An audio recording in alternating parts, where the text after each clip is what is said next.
when we speak as to whether Islam really is a religion of peace or this is just something of a slogan that Muslims are using, we remember a number of things. One, the very name of Islam itself, literally SLM, the root from which actually means peace and submission. Secondly, the proper definition of Islam based on that is to achieve peace with Allah, with oneself, with the creation of Allah, humans, animals, vegetation, and ecology through submission to Allah. Three, if we look at key Islamic terminology, they come from the same root as Islam. The name of Allah as As-Salam, paradise is the abode of peace. The greeting of Muslims in paradise and on earth is Assalamu alaikum.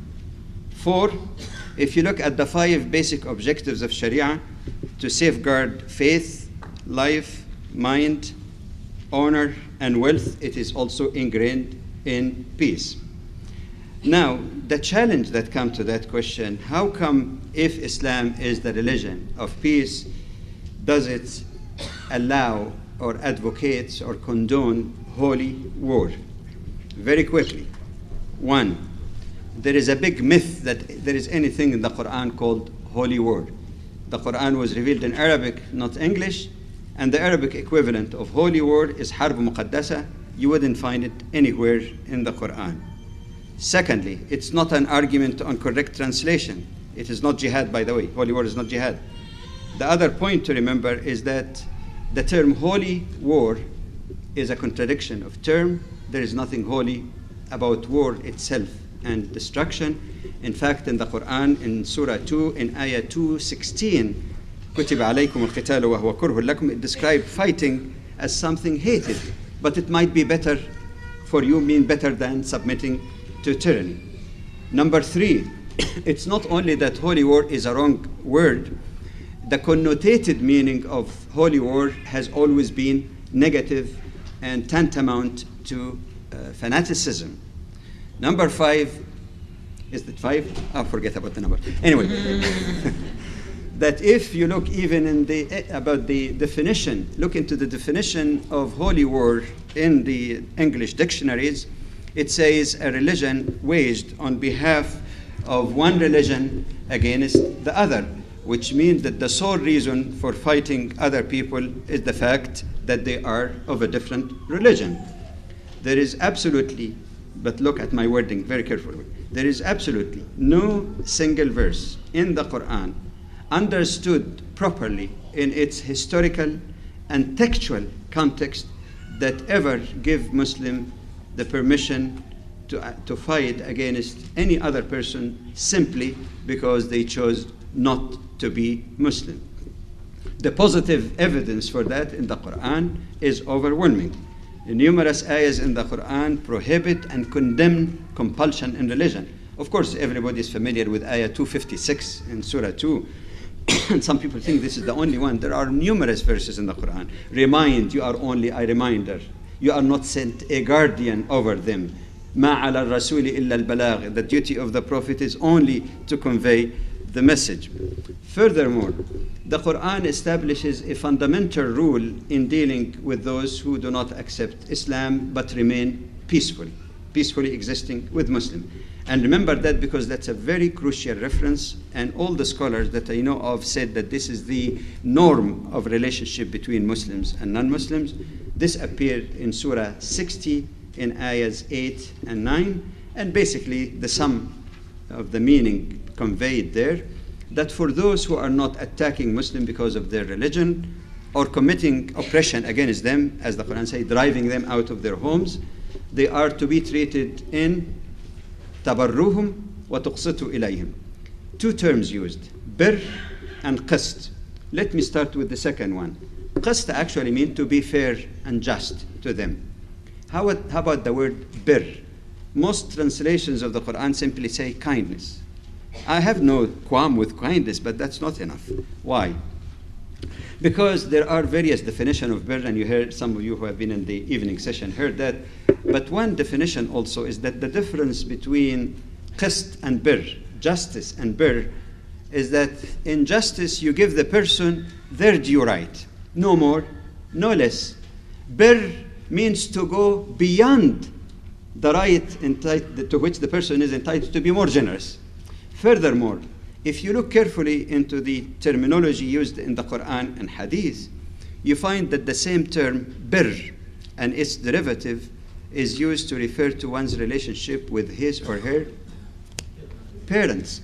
And the relationship with parents is not only justice or kindness, it involves respect, and it involves love, not love of something that you know or believe that you don't accept, loving the person as a human being. There's one hadith that some scholars say it's a bit da'if, but it's not fabricated, that the Prophet ﷺ said, "Oh Allah, I bear witness that all human beings are brothers."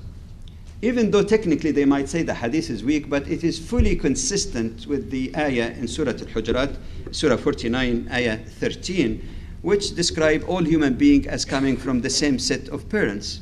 Same set of parents, i.e. they are brothers, unity in diversity, and diversity within an overarching kind of unity. This is the norm, and this is the foundation. But let me get to the more difficult part. But some people say if this is the case, and even if jihad is not holy war, what is it then? What is the term jihad? The term jihad is a broad term. It's a very noble term that Muslims should not hide or try to avoid using it because it has been given a different connotation. It comes from the Arabic root JHD, which means exertion of maximum effort, literally. Do you know that this is the same root from which the term ijtihad is used in Islamic jurisprudence? Because ijtihad means maximum exertion of effort and thinking on the part of the scholar in order to come up with a solution to a new problem based on the Quran and the Sunnah of the Prophet sallallahu alaihi wasallam. As a term, we find it used in the Quran oftentimes even to refer to individual jihad. It's known in Arabic as jihadun nafs. Example of that is found in Surah Al-Hajj, Surah 22, and I think the ayah number is 77 and 78, where it says, يَا أَيُّهَا الَّذِينَ آمَنُوا ارْكَعُوا وَاسْجُدُوا وَاعْبُدُوا رَبَّكُمْ وَافْعَلُوا الْخَيْرَ لَعَلَّكُمْ تُفْلِحُونَ. You tell me if there is anything when I translate that verse that has any context of battlefield. It says, "O believers, bow down and prostrate and worship your Lord and do righteous deeds that you may attain felicity." And immediately after that, وَجَاهِدُوا, using jihad. Make jihad in the way of Allah, true jihad in the way of Allah. What is the context here? So we're talking here about jihad against evil within oneself, which is a recognized meaning. There are other verses in the Quran in the same vein. Secondly, the Quran also refers to the payment of charity to the poor, as we find in Surah 49, that this is a form of jihad. I think it's ayah 15. This is a form of jahadu bi amwalihim. There is jihad with money to give to the poor and needy. But then there is one thing that fascinates me in the Quran, really, that one verse in chapter 25, verse 52, it describes the Quran as a tool of jihad. And if jihad means violence and war, then it must be some weapon, missile or cluster bomb or whatever. But that's not the case. It tells the Prophet ﷺ, don't obey the rejectors of faith and make jihad against them with the Quran, i.e. with the truth contained in the Quran. In Arabic literature, it's quite common to use the term jihad with the pen and jihad with the tongue. But yes, there is also jihad in the battlefield, and we should never run away from that. We should be forthright. We say in public what we say in secret, because the truth must be said. Islam is not a pacifist religion. It does allow jihad in the battlefield, but oftentimes the term used in the Quran for that is not jihad, but qital, which shows that it is only a subset of a much broader concept of jihad. You know, sometimes jokingly I said to some of the non-Muslim audience, I said that I'm sure if a Muslim is fasting in the month of Ramadan, goes to the office and he loves coffee, he or she loves coffee, and get the aroma of coffee and restrain himself, he is in a state of jihad as well. This is something that's much broader. But jihad in the battlefield actually is permissible only under one of two conditions, both of which are mentioned in chapter 2 in the verses 190 through 194. One is self-defense, fight in the way of God, those who fight against you but commit no, ta'tadu could translate aggression or excess, to exceed the limit, which are related meanings. For God does not love those who exceed the limits. The second is fight until there is no fitna. And again, I have to caution you because some of the poor translations of the Quran, on the top of this poor translation is the one by Muhsin Khan. The term fitna is a broad term in Arabic, but it has to be contextualized so that it doesn't violate other rules of exegesis or other statements in the Quran. Fitna could have a variety of meaning. It could be shirk, to associate others with Allah like the pagan Arabs used to do. Fitna could be commotions. Fitna also could mean persecution. I think the more appropriate context for that ayah actually is persecution, not shirk. Because it says fight until there is no more fitna. And if fitna means other than Islam, it means that you have to fight until there is no more religion, no other religion but Islam. How does that go with no compulsion in religion? It's totally out of question to say that this is the true meaning of it. You have to relate it to the historical context, because at the time of the Prophet ﷺ, when these ayat were revealed, we have to realize that some people who wanted to accept Islam were tortured, whether in Mecca or in the Byzantium. Some people were killed because of their faith, which means that you should fight until there is no more oppression. But remember specifically that the worst form of oppression is not to take my money, is not to take my wealth. The worst oppression is to deprive me from my right to accept the faith that I want, whether Muslim or non-Muslim for that matter. So the context of the ayah actually, that fitna here means oppression, that people have no freedom of choice for their faith, whether it applies to Muslim as the immediate cause or others. The Quran doesn't seem to make any distinction. But even if that is permissible, and there are circumstances like this, we notice that Islam has provided a very strict code of conduct by, first of all, to try to resolve the question, the issues and problems peacefully. And those who have been there in the talk about the Prophet ﷺ, we've seen in his seerah his earnest attempt to keep the peace and never to resort to the battlefield until absolutely necessary. And we give an example of the Treaty of Hudaybiyah for that matter. By the way, I'm not necessarily following the soundbite suggestion of Brother Salam for two reasons. One is that I'm trying to give information and background so that you can choose from that what is most relevant to give a soundbite, and also to be prepared when somebody challenges you in that soundbite that you also have some additional background. And on the other hand, I believe you should also be convinced yourself. I mean, we're not just trying to tell people things to answer for the sake of answering, unless we ourselves believe in what we are saying. The Prophet ﷺ made it clear also that even if that is necessary, you should not be anxious to go to the battlefield. And that's again another issue about this violent nature who are anxious for bloodshed. One time the Prophet was going for a battle and people were so anxious. He said, don't you be anxious to meet the enemy, but if you have to face the enemy in the battlefield, then persevere.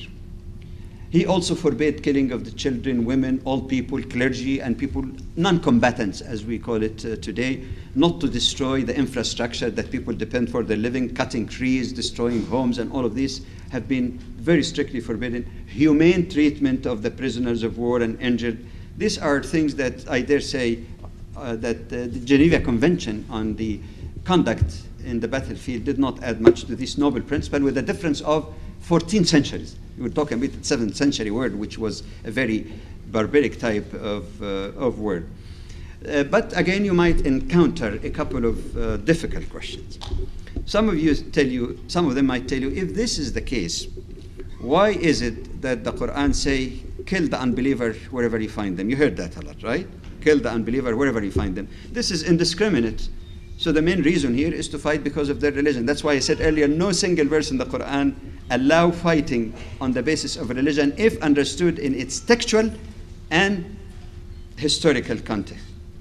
This ayah, by the way, has been mistranslated. The ayah doesn't say kill the unbelievers wherever you find them. It says al-mushrikeen, meaning the idolaters. And notice here, both the historical context and the most common, almost exclusive, but most common usage of the term mushrikeen as it is used in the Quran. It doesn't speak about all idolatrous people, but more specifically about the idolatrous Arabs at the time of the Prophet ﷺ, because that's where the Quran was, debating and responding to their objections and their mischievous deeds. So the first thing is that it doesn't have to do with the Jews and Christians, as some people say, oh, that explains why this or that are killing Jews or Christians. It has nothing to do. Number one. Number two, the remaining part of the ayah seem to indicate there is a historical context. Because it says when the 4 sacred months or the sacred month has elapsed, then kill the mushrikeen. The occasion behind that basically is that the Prophet ﷺ negotiated a peace treaty with the idolatrous Arabs. They broke that treaty and committed treacherous act by killing innocent people. And there is no bones, by the way, in Islam. The capital punishment is there, especially for the most heinous, cold-blooded acts of murder. So that means then, al-mushrikeen does not mean all idolatrous people all over the world. Not all idolatrous people in Arabia, because the verse, the same section, exclude from that those idolatrous Arabs who respected their treaty. Not all of them. It doesn't apply to them. It applies only to those who actually participated in that killing and treachery. Therefore, the issue here is settled, I hope. But then another difficult question. They say, fine, you're talking that this ayah doesn't belong or apply to the people of the book. But then you have also another verse, chapter 9 in the Quran, and I think it's verse 29, says, fight those who do not believe in Allah and the hereafter, and do not consider forbidden what Allah and His Messenger consider forbidden, and do not follow the religion of truth of the people of the book until they give the jizya with willing submission. I say, what do you say about that? That's where the argument was made for those who attended the session on the proper exegesis or interpretation of the Quran and basic rules, that this is also historically contextualized. Why? Because at the time of the Prophet ﷺ, it was not only the idolatrous Arabs or the Persian rulers at the time who were committing aggression and hostilities against Muslims. It was unfortunate that some of the people of the book were good. Some were good. There is very good, courteous relationship with people of the book, like the Christians in Abyssinia, where the Prophet advised them and praised the emperor there. There have been many good Christians who came to ask the Prophet. Some accepted Islam, some did not, but they were very courteous. There was mutual courtesy with Muslims, no problem.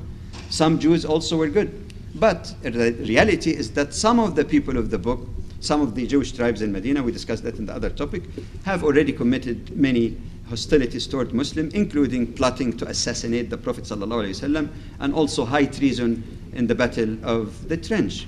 So they became a source of danger. Only them, the Prophet never generalized, only those people who committed this act. And also in the outlying areas around the Muslim polity, there were also the Byzantines. These were the Byzantine and the Christian Arabs. Some of the Christian Arab tribes, the Ghassanites, because of their proximity to Byzantium, some of them became Christian, some of them were kings and rulers in their area. The Prophet ﷺ, as you know, sent messages to invite those people to Islam. And what's happened basically is that some of them killed the messenger of the Prophet ﷺ, which in modern terms, killing an ambassador of another country, an act of war. Furthermore, it is known historically that the reason for the campaign of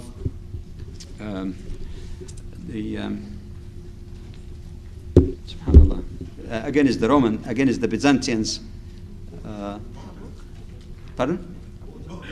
No, not Mu'tah. After Mu'tah, the big one, of course, subhanallah, Tabuk. Yes, they battled Tabuk. Tabuk, now is a city in the northern part of Saudi Arabia. They gathered armies, a huge army. In a case like that, we're talking about honest preemptive strike. Honest preemptive strike, not because of any, flimsy evidence, but gathering of armies, information on really preparing to attack Muslims. And I think honest preemptive strike is a form of defense. You don't stay like a sitting duck until you're surrounded from all sides. It is about those people who showed that hostility that the Muslim community, as an emerging community, has to assure itself and assure the availability of protection. And this is why they have to bring them at least in some kind of agreement with Muslims.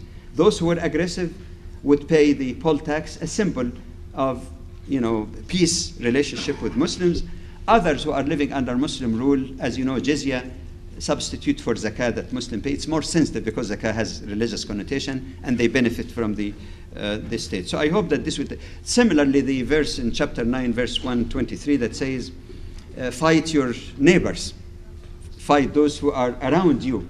Obviously, it would contradict the various quotation from the Quran, like the one chapter 60, that you don't fight because people are not Muslims, but that again was in the context again of surrounding enemies that showed their hatred to Muslims.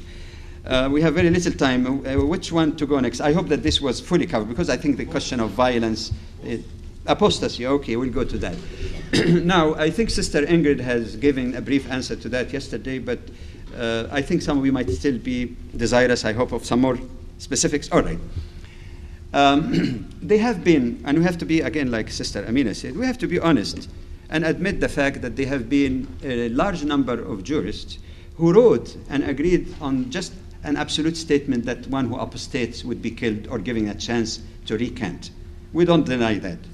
But our Islam is based in the first place not on opinion of human beings that are fallible, but on the Quran and Sunnah, the revelation of Allah subhanahu wa ta'ala. What is the proper methodology of finding an answer to that question? First question we ask, being a serious matter that involves a life of a person, is it not required to go first to the Quran, the word of Allah, which is both revelation in meaning and word? There is no word in the Quran whatsoever, no ayah, that speaks about worldly punishment for the apostate. It speaks about the hereafter, not one. So we go next to hadith of the Prophet ﷺ.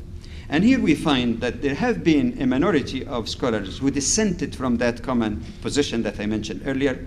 And they said, no, you should distinguish between apostasy, like Sister Ingrid said, in terms of a person who's not convinced, which is a freedom that's guaranteed in the Quran anyway, no compulsion. You don't want to have a whole generation of hypocrites, because they simply are afraid to say this is, our beliefs. So there's nothing like this that we can really derive from the Quran. But in Hadith, the minority scholars, in fact, which I consider to be more correct, had a different interpretation of this ahadith. I'll just give you a few. One commonly referred to hadith is that there was an incident when two people from two tribes, Uqal and Urayna, embraced Islam, and then they apostated. And then after they apostated, they killed the camel driver and stole the herd. And it says that the Prophet sent and brought them back, and they were severely punished for that. They were capital punishment for them. And they say, hey, this is a proof that apostasy is punishable by death. The other scholars said, no. There is punishment in Islam for what is known hiraba, as hiraba in chapter 5. They were killed because they committed murder and armed robbery, not because they apostated. Secondly, a very frequently referred to hadith, it says that the life of the person or the believer is sanctified and protected except under one of three conditions. One, that is premeditated murder, not involuntary manslaughter. Secondly, a person who is married, that's we're talking about adultery, not fornication. And then the third, he said, التارك لدينه المفارق الجماعة, the one who leaves his religion and his people. The majority of those who had opted for the punishment for anyone, they said, well, the one who leaves his religion also leaves his people. So this is simply a description of the same third category. The minority, in my opinion, had a much more logical answer to that. They said, no, the third category, because the Prophet spoke about three categories. It means that there are two conditions, not one. That one leaves his religion and also betray them to the enemy. This is confirmed by another version of that hadith narrated by Aisha radiallahu anha, which says, the one who leaves his religion and fight, notice here, and fight against Muslim, which make it a category of high treason, which is punishable by death, but not for personal type of belief. And finally, because again the time is running quick, but I hope at least you get enough to be able to. There is a hadith also that shows that one man came to the Prophet ﷺ in Medina. That's when Muslims were in power already. And he embraced Islam. The second, after a while, he came to the Prophet and he says, أريد أن أتحلل من عهدي. He says, I want to be released from my covenant with you. That means I don't want to be a Muslim anymore. The Prophet didn't agree, did not say yes, but he ordered, that's the important part, he ordered no action to be taken against that man. The man came the second day, repeated the same request, got the same response. The third day, the same. And then the man finally was peaceful. He was a peaceful man. He simply packed his stuff and he preferred to leave Medina. The Prophet ﷺ did not send anyone to catch him, to give him a chance to recant, 3 days or 3 months or whatever. Some ulama said can be indefinitely giving an opportunity to recant. Some. He never even did that. He simply say Medina expels its impurity like the fire expels the impurities in the iron. So once we put the picture in its totality, we can see that it is not an idea of harassing people because of their belief, nor to encourage them for that matter. I mean, there's nobody that would say that apostasy really is a good thing. But in the meantime, we have to be aware of these other interpretations. I don't know how long ago I received a note that says 5 minutes, and then go to question answer. But this is question answer already. But anyway, it's your pleasure. They still have the question of slavery and the Prophet's marriages and Aisha. But before that, I think I should defer also to my colleagues on the panel in case they want to add any comments on that. We can ask them. Okay, sure. Okay, brothers and sisters, do you want to hear more of Jamal Badawi, or do you want to open it up for questions and answers? Okay. Yeah, but a question answer should be open for all panelists anyway. Would you prefer any of the questions that were suggested, like slavery or the Prophet's marriage? Aisha? Aisha? Okay, everybody loves Aisha. Fine. All right. Okay. Of course, you heard all the statements made about the marriage of the Prophet ﷺ to Aisha. The main source for that is not a word of the Prophet ﷺ, by the way, even though it is reported in Bukhari, which is definitely the most authentic book of narration, but it has, other than the words of the Prophet, that Aisha's contract of marriage was done when she was 6, and she moved to the household of the Prophet ﷺ when she was 9. You know, there is a big difference between contract and consummation of marriage. And the questions are raised, you know, what kind of a man who's doing that, let alone being a prophet. To answer that question, to start with, I leave aside some of the argument that many people raised about the fact that most of these narrations are through Urwa. And Urwa actually was like a grandson of Asma. Some people raised some question about his memory when he became old and moved to Kufa, that's in Iraq, what's now Iraq, that his memory perhaps might have failed him. And by the way, some of the scholars of hadith may accept hadith of a person in his youth, and sometimes when he gets too old and his memory gets mixed up, sometimes if they're aware when the hadith. But many scholars also said that all of the hadith about the age of Aisha are basically originated in Iraq and was not reported by people in Medina who should have known better, because of course Aisha lived mostly in Medina. But aside from that, I leave that aside because that's an issue of debate about his dependability. But more importantly is that it is known again that Aisha was engaged to another person prior to engagement to the Prophet ﷺ, which means one of two things: either that she was not really 6, or that engagement at that early age was a common practice among the Arabs at the time. Secondly, when we speak about the age of 9, is there any magical age really for a girl to be qualified?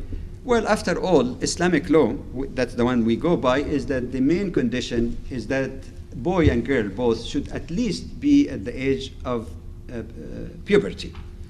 And I don't think that you can say that it is impossible for a girl at the age of 9 to be pubescent. In fact, some reports in the United States even that some cases even menstruation begins at the age of 8. And by the way, they used to round years also, so 9 actually could mean just a few months away from 10. So to argue that she was a child, or minor, that is not necessarily a correct thing. In the United States, up until the last part of the 19th century, there was no such limitation on marriage, and some girls even married as early as the age of 12.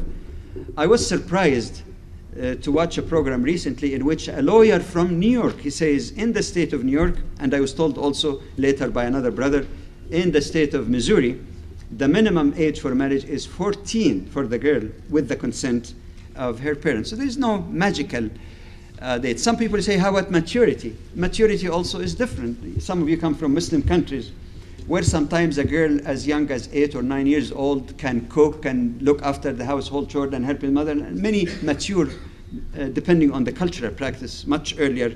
And we know for sure from the history of Aisha, radiallahu anha, she was much ahead of her time. She became one of the greatest scholars of Islam. She was skilled in so many things that shows indeed that she was not just a typical even 9 years old, if indeed we take that thing. But again, with my apology to those who attended, who are a small minority, the presentation on the Prophet ﷺ, there is a very strong debate also about whether this is a correct age of Aisha and whether it was rather 16 and 19 rather than 6 and 9. How? Ibn Ishaq, the famous biographer of the Prophet, casually mentions the names of those who accepted Islam in the very first early days. Because as you know, the first man to accept Islam, adult, was Abu Bakr. And he says, these are the people who accepted Islam upon the invitation of Abu Bakr. Abu Bakr obviously would have to start with his own family. And he mentioned among the names Uthman, Abdurrahman ibn Auf, and Asma and Aisha, daughters of Abu Bakr. He did not say Aisha was born. He said she was young, but she accepted Islam. That means she must have been at least 4 or 5 years old to be able to accept Islam. But we know that her marriage was consummated not during any of the 13 years in Mecca, but 1 to 2 years after migration of the Prophet ﷺ to Medina. It's well known. Even after the Prophet migrated, Aisha was still living with her parents. That means if she was 4 or 5 years old at the time she accepted Islam, and you add the 13 Meccan years, and 1 or 2 years after, she must have been about 18 or 19 years old. Secondly, casually some historians say that Aisha died in the year 50 after the migration of the Prophet ﷺ to Medina, 50 years. And at that time, she was 67 years old. If she was 67 years old at her death, and that's 50 years after Hijrah, it means she was born 17 years prior to migration. And since her consummation of marriage took 1 or 2 years later, that means 17 plus 1 or 2, that means 19. Thirdly, many historians, even in different references, say that Asma, the daughter of Abu Bakr, was 10 years older than Aisha, that she died in the year 73 of migration at the age of 100. If that was 73 years after Hijrah, and she was 100 years at the time of death, it means that she was born how many years before migration? 27 years. And since it was reported that Aisha was 10 years younger, it means Aisha was born 17 years before Hijrah, which is identical with the other report and fully consistent with the narration in Ibn Ishaq. So I hope that that clarified the issue of Aisha. I didn't cover all the issues of marriage, but I thought that this would, maybe the more difficult question about marriages of the Prophet. Did you ever encounter that question? Say, all right, why did the Prophet limit his followers to 4 wives, but he continued to have more? Is that a common one? Would you like that to be addressed quickly? All right, very quickly.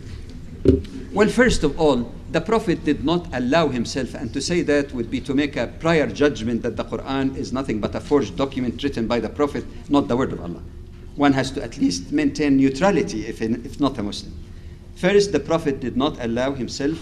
It was allowed in the Quran in verse 50 in chapter 33, Al-Ahzab, when it says, خَالِصَةً لَكَ, I'll come to that. So he did not allow himself. It is Allah who allowed him to keep all his wives and not to be required to divorce those who are in excess of 4. Secondly, even if a person doesn't believe in the Quran, there is a simple logical question.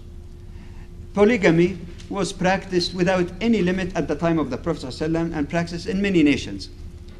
Nobody complained to the Prophet and he said you should change that. Everybody was happy with unlimited, unrestricted polygamy. Why did the Prophet have to go through the process, if this were true, to limit his followers to 4 and put himself in bad light by keeping more than 4? Why not live and let live? Nobody complained in the beginning. Limitation on the number and the condition of polygamy did not come from the Prophet. It came from Allah, and the exception also came from Allah. But some people would be skeptical. But why? There are very good reasons, because the Prophet has a unique position. His marriages from various tribes brought together the hearts of people and avoided bloodshed.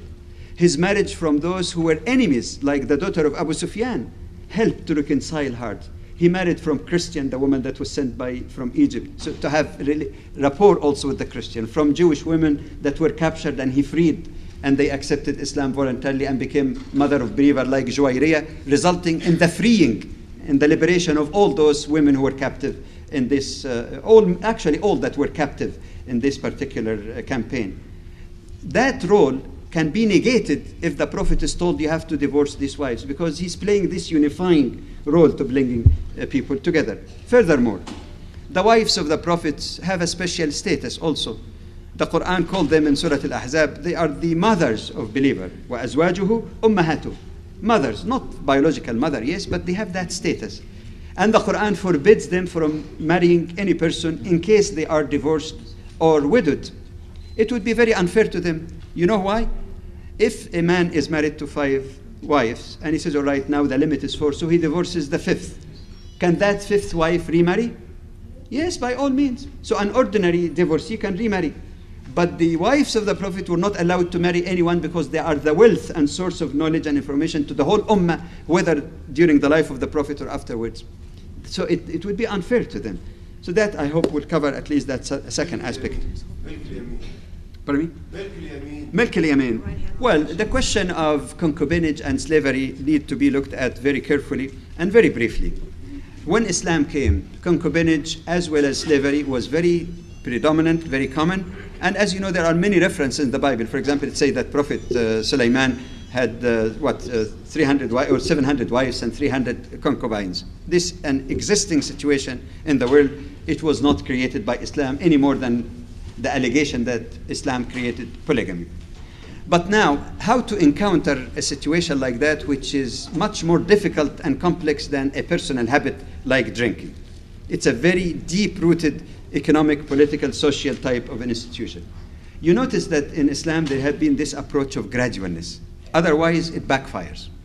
So the first thing was to liberate all in bondage, whether men or women, in the human sense. The Quran made it clear that all are slaves of Allah. Allah is the only master. Then the Prophet ﷺ emphasized that by indicating that these are not your slaves, these are your brothers and sisters. And he said, if Allah willed, you'd have been under their control. And he said, if one has a brother under him, let him feed of what he eats, clothe him of what he clothes, never charge him with any hard work that is beyond their capacity, or else you should come and help them. So their status became more like a live-in domestic servant.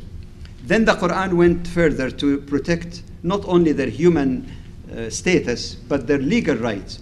When the Prophet ﷺ said that if anyone kills a slave, we will kill him. Anyone who castrates a slave, we will castrate him. Anyone who cuts the ear of a slave, we will cut his ear. So instead of the common notion at the time that the slave is a thing, he's a person on equal footing with the so-called master. But then you have to have a two-pronged approach if you would gradually want to phase that out. One is to try to dry as best as possible, maybe gradually, but as best as possible, any new sources of slavery. The other one is to open the door for liberation. How to dry the sources? The Prophet ﷺ made it clear that anyone who takes any person who's free, and of course, as Omar said, anyone is supposed to be born free from the womb of their mothers. Anyone who takes a free person and sell him or her in slavery, he will not have the smell of paradise. There was only remained one aspect that was temporary, the captives of war, especially when the enemy is doing the same. This was the only exception, perhaps, that gradually would have been disappeared because, of course, as you know, even today there's exchange of prisoners. But basically, you're putting a tap now on, or closing the door for new slavery. But now, how to open the door to free those in bondage? First was the approach of appealing to the good heart of people. As the Quran says, فَكُّ رَقَبَةٍ, that if you want to free your neck from the hellfire, you free a slave or a person in bondage. And who does not want that? So many people did that out of charity. But only the generous did, like Abu Bakr buying Bilal and others and setting them for the sake of Allah. Some people were of good heart, but they were hesitant. They invested a lot of money in buying the slave. So came another compulsory thing. To atone for certain major sins, the Quran says, فَتَحْرِيرُ رَقَبَةٍ, you free a slave and atonement. People do mistakes, so more people were freed. But then there are still a lot of people in bondage. How to provide for them? Islam introduced a very interesting system to help the slave, the society, the community, help the slave to gain their freedom if the master is hesitant. Why? By going to that master and say, okay, if your hesitation is because what you spend in buying me before Islam, let's agree on some compensation, fair compensation. And from that moment on, the person in bondage would be entitled to a share of zakah. And if you read the ayat of zakah, it says, وَفِي الرِّقَابِ. This is one legitimate expenditure of zakah, which means the charity from the whole community is helping to pay off that master and remove any barrier towards the liberation of that person. This was a beautiful way to meet the needs of both. There remains only one final question. Some people say, in the case of intoxicants, it went gradually, but there is one final ayah that stopped drinking. Why is it that there is no ayah in the Quran finally to end once and for all? There is a big difference. You can detoxify a person in a matter of few months or years, yet you cannot change that institution in the remaining few years when legislation was coming in Medina. It was not enough. But Islam opened the door. The fact that some Muslims, and again I agree that you should say the truth, that some Muslims violated the Quran and the spirit of the Quran by engaging in slave trade, even though it's nothing to compare with the Western slave trade, but these are wrong. If the spirit of Islam was followed, it would take only 1 or 2 generations where people would smoothly move to be all in the same state. Jazakumullah khair.